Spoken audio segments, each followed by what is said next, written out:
In today's video, we are going to cover how to put your Social Security info in TurboTax.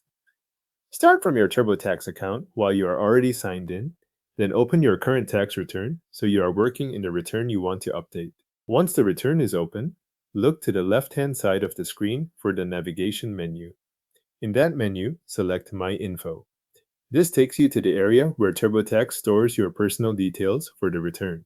On the Personal Profile page, move through the information shown under Your Info and find the section labeled SSN or ITIN.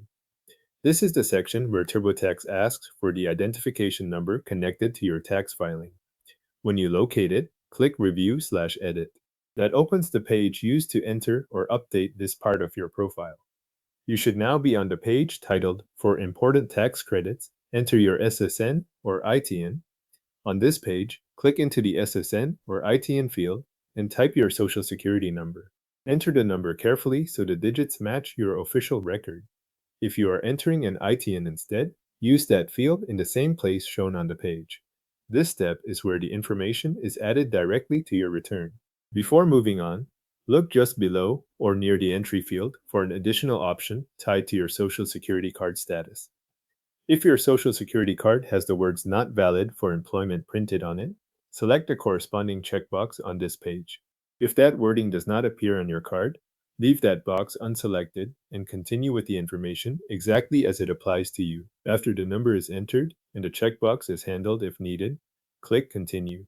This saves the Social Security information you just entered and moves you forward in TurboTax. Give the page a moment if it takes a second to update, then proceed once the next screen appears.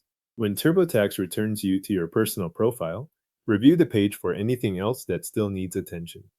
Continue completing any other missing information shown there, so your profile section is fully updated for the return you are working on. This keeps your personal details aligned with the rest of the tax file before you move on to other sections. That completes the entry process for your Social Security information in TurboTax. Thanks for watching. Your Social Security information is now entered and saved in your TurboTax personal profile.